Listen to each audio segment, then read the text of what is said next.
বারাণসীর দুর্গাপূজার সেকাল, কাশী, বেনারস বা বারাণসী ৫,০০০ বৎসর ধরে নিরন্তর প্রবাহমান এক নগরী, শিবক্ষেত্র ও শত সহস্র ঋষিমুনির সাধনভূমি।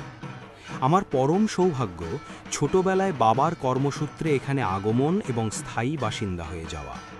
শৈশব, তারুণ্য, যৌবনের এক দীর্ঘ অংশ অতিবাহিত করে আবার ঈশ্বরেচ্ছায় বহু ঝড়ঝাপটা পেরিয়ে বাংলার এক পিছিয়ে পড়া জেলা বীরভূমে সরকারি চাকরি নিয়ে এসেছিলাম। প্রায় ২ দশকের বেশি হতে চলল এখানের বাস, কিন্তু এখনও কেন যেন মনে হয় আমার মন, হৃদয়, আত্মা বেনারসের সেই সংকীর্ণ গলির গোলকধাঁধায় ঘুরে বেড়ায়। মানুষ চক্ষে দেখতে পায় একদল দামাল কিশোর কেদার ঘাটের উঁচু সিঁড়ি থেকে গঙ্গাবক্ষের নীলচে সবুজ জলে ঝাঁপ মারছে, তীরতিরিয়ে মাছের মতো সাঁতার কাটছে। সেই দলে আমাকেও দেখতে পেয়ে মন এখনও নবীন আনন্দে কেঁপে ওঠে। কেদার ঘাটের একপাশে চৌকিঘাট আর একপাশে করপাত্রী ঘাট। এই চৌকিঘাটের মামুর চায়ের দোকান ছিল আমাদের সকাল বিকাল প্রায় সারাদিনেরই আড্ডাস্থল। মামু জানত আমরা বাপে খেদানো মায়ে তাড়ানোর দল, পকেট গড়ের মাঠ।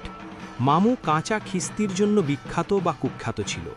পূর্ববঙ্গীয়, মধ্যাবয়স্ক ও সারা মুখে বসন্তের দাগযুক্ত এই লোকটি তার আগুন ও কাঁচা নর্দমার মতো মুখের জন্য বেশি খ্যাত ছিল। তাই লোকে দূর দূরান্ত থেকে তার চায়ের জন্য যত না আসত, তার থেকে তার মুখের সরস বচন শোনার জন্য বেশি আসত। মামু আমাদের দূরছাই করত, কারণ আমরা ২ কাপ চা নিয়ে ৩ ভাগ করে ২ ঘন্টা ধরে খেতাম ও একটা সিগারেট ৩ জন মিলে ফুঁকতাম। কিন্তু কেন জানি না আমরা ওসব গায়ে মাখতাম না, কারণ আমার অন্তত মনে হতো মামু যেন আমাদের স্নেহই করত। কিছু টুকরো টুকরো স্মৃতি ও ঘটনা এখনও এক অপার্থিব আনন্দে মন ভরে দেয়।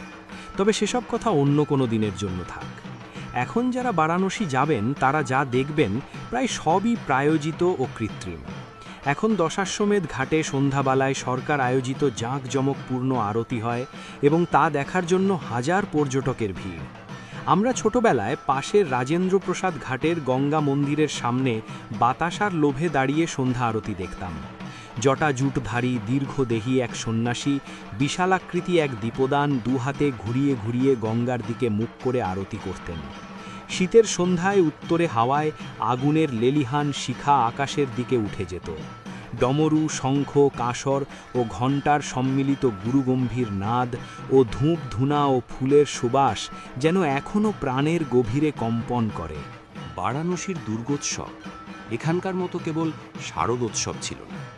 দুর্গাপূজা প্রবাসী বাঙালিদের মধ্যে সীমিত ছিল না, বরং স্থানীয় হিন্দিভাষীরাও সম্পূর্ণভাবে অংশগ্রহণ করতেন এবং তাদের দশেরা, রামলীলা, নাককাটাইয়া এবং রামনবমীও দুর্গোৎসবের সঙ্গে মিলেমিশে একাকার হয়ে এক ভিন্নধর্মী উৎসবের স্বাদ সৃষ্টি করত। আমরা যারা বাঙালি টোলা, দেবনাথপুরা, পাণ্ডে হাভেলির মতো বাঙালি বহুল এলাকায় থাকতাম, সেখানের কিছু প্রাচীন ক্লাব যেমন কেডিএস বা কাশী দুর্গোৎসব সমিতি, প্রভাত তরুণ সংঘ, জিম স্পোর্টিং ক্লাব, বারাণসী দুর্গোৎসব সমিতি ইত্যাদিতে দুর্গাপুজোর আয়োজনে অনেকটা পশ্চিমবঙ্গের পূজার স্বাদ পাওয়া গেলেও তাদের একটা নিজস্ব বৈশিষ্ট্য ছিল। আমি নিশ্চিতভাবে বলতে পারি সেটা পশ্চিমবঙ্গের দুর্গোৎসবের থেকে সম্পূর্ণ আলাদা।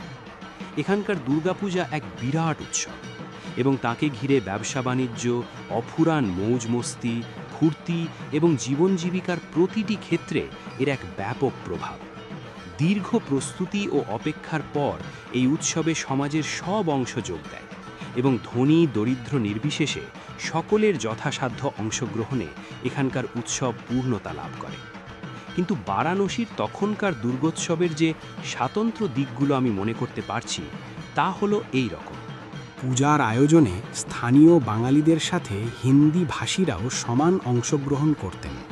ফলে ২ ধরনের সামাজিক ও সাংস্কৃতিক মেলবন্ধনে এক নতুন ধরনের উৎসবের স্বাদ পাওয়া যেত। প্রতিমা ও তার সাজসজ্জা, এমনকি প্রতিমাগুলির মুখাকৃতিও অনেক সময় বাঙালিদের মতন হতো না।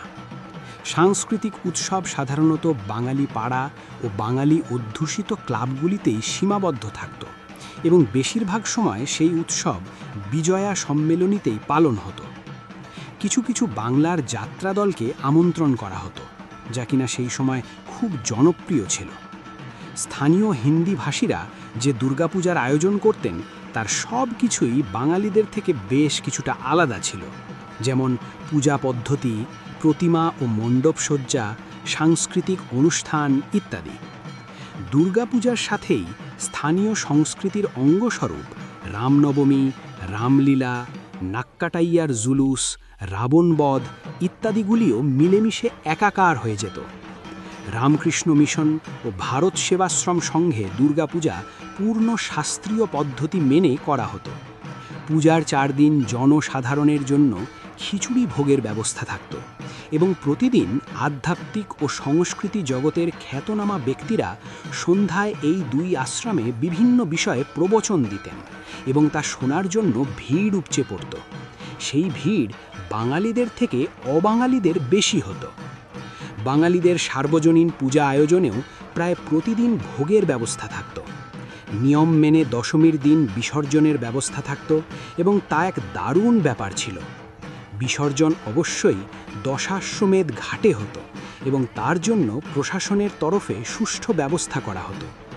গোদৌলিয়া থেকে দশাশ্বমেধ ঘাট পর্যন্ত বাঁশের ব্যারিকেড করা থাকত, যার দুধারে জনতা দাঁড়িয়ে প্রতিমার নিরঞ্জনের শোভাযাত্রা দেখতে পারত। মা বাবার হাত ধরে আমরা ভাই বোনেরা দূর দূর বক্ষে অজানা আনন্দে ও উত্তেজনায় অপেক্ষা করতাম। এক একটা ক্লাবের প্রতিমা শোভাযাত্রা সহ এগিয়ে আসত। ক্লাবের ছেলেরা নানা রকম বাদ্যযন্ত্রের তালে নৃত্য করতে করতে এগিয়ে আসত এবং ঘাটের কাছে পৌঁছলে প্রতিমা নৌকায় তোলা হতো এবং তারপর কিছুটা এগিয়ে গঙ্গা গর্ভে বিসর্জন দেওয়া হতো। তখন মা গঙ্গা তার সন্তানদের হাতে নির্যাতিত হয়ে এত দূষিত হয়ে ওঠেননি, তাই তিনি ছিলেন সর্বংসহা মা জননী এবং তাই গঙ্গাবক্ষে প্রতিমা নিরঞ্জন নিয়ে দূষণের কোনো প্রশ্ন কারো মাথায় আসত না। প্রতিমা নিরঞ্জনের জন্য রামকৃষ্ণ মিশন ও ভারত সেবাশ্রম সংঘ শ্রদ্ধা সহকারে প্রশাসন ও অন্য ক্লাবের থেকে অগ্রাধিকার পেতেন। এ এক অপূর্ব আনন্দ ও গর্বের ব্যাপার। শ্রী রামকৃষ্ণ পরমহংসদেব, শ্রী স্বামী বিবেকানন্দ ও আচার্য শ্রী প্রণবানন্দজি মহারাজ বাইরে অবাঙালিদের কাছে কত অপরিসীম শ্রদ্ধার পাত্র ছিলেন সেটা তখন বোঝা যেত। সমস্ত জনগণ, সব সার্বজনীন পূজা, ক্লাব ও প্রশাসন শ্রদ্ধা সহকারে ব্যবস্থা করতেন যাতে ভারত সেবাশ্রম ও রামকৃষ্ণ মিশনের সন্ন্যাসীরা, যারা প্রায় সকলেই বাঙালি হতেন, প্রতিমা নিয়ে ধনুচি নাচ এবং তরবারি ও ত্রিশূল সহযোগে নৃত্য করতে করতে শোভাযাত্রা সহযোগে এগিয়ে আসতেন। রাস্তার দুধারে নরনারী শ্রদ্ধায় ও শ্রমভ্রমে নতমস্তক হতেন। ভারত সেবাশ্রম ও রামকৃষ্ণ মিশন ও কিছু অভিজাত ক্লাবের জন্য দশাশ্বমেধ ঘাটে বড় বড় বজরার ব্যবস্থা থাকত এবং প্রতিমা সেখানে আলোকসজ্জায় রাখা হতো। অনেকক্ষণ নানা রকম সাংস্কৃতিক অনুষ্ঠানের পর শেষে প্রতিমা বিসর্জন করা হতো। ছোটবেলায় আমার সেই সময় তীব্র আকর্ষণ ছিল বাঁশের কঞ্চির তৈরি রং করা ধনুক ও পাটকাঠির তীর। সারা বছর মুখিয়ে থাকতাম কখন বাবা কিনে দেবেন। রাস্তার দুধারের বাড়িগুলির মালিকদের জন্য মাঝে মাঝে ঈর্ষা হতো, ইস, এরা কি সৌভাগ্যশালী, কি আরামে উঁচু থেকে শোভাযাত্রা উপভোগ করেন।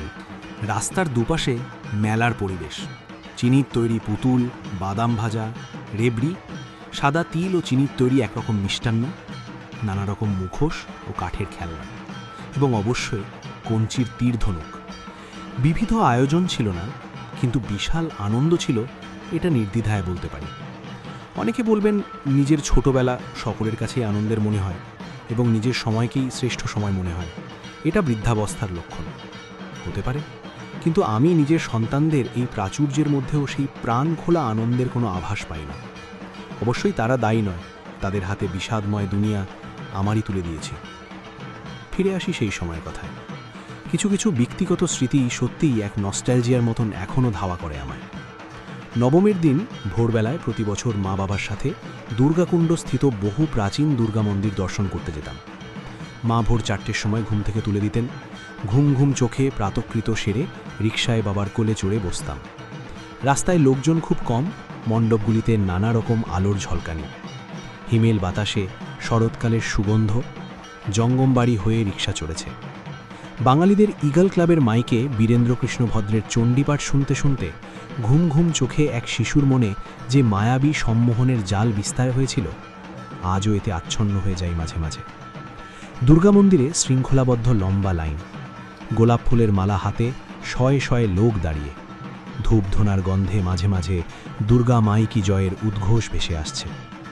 ভক্তি শ্রদ্ধার ব্যাপার তখন এত নিশ্চয়ই বোঝার বয়স ছিল না, কিন্তু কেন জানি মনে হয় হৃদয় আনন্দে কানায় কানায় পূর্ণ ছিল।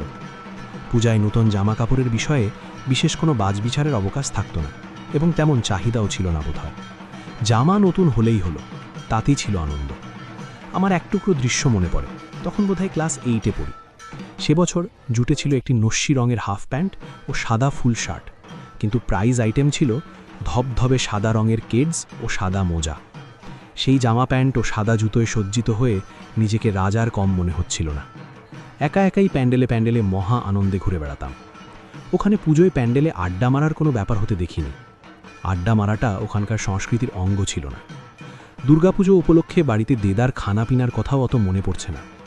ভালো খাবার দাবার হতো, কিন্তু 4 পা দুপার বন্যা বইত না। বাঙালিদের একাংশ ও হিন্দি ভাষীদের বড় অংশই নবরাত্রি উপলক্ষে সম্পূর্ণ নিরামিষ ভোজনেই আস্থাভান ছিল। আসলে কোনো রকম পূজা ও ধার্মিক অনুষ্ঠানে সাত্ত্বিক ভোজন ওখানকার সংস্কৃতির অভিন্ন অঙ্গ ছিল। এখন কতটা আছে বলতে পারবো না। বাংলার পুজো ও বারাণসীর দুর্গোৎসবের মধ্যে সবথেকে বড় পার্থক্য যা বুঝতে পারি, যেটা তখন তো ছিলই এবং এখনও অনেকটাই আছে, তা হলো ভক্তিভাবের উপস্থিতি।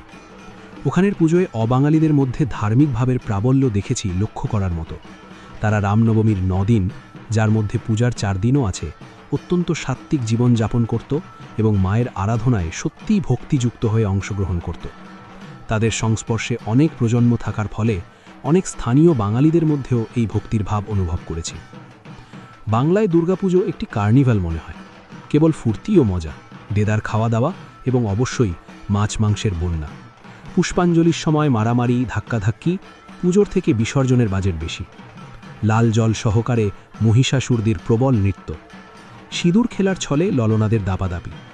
আমি সেই সময় বাংলায় ছিলাম না, তাই বলতে পারছি না, হয়তো এখনকার মতো পরিস্থিতি এত সঙ্গীন ছিল না।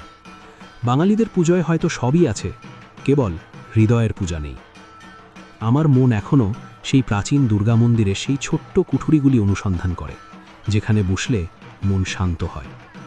দুর্গা মাই কি যায়। মানুক, প্রদীপ অধিকারী।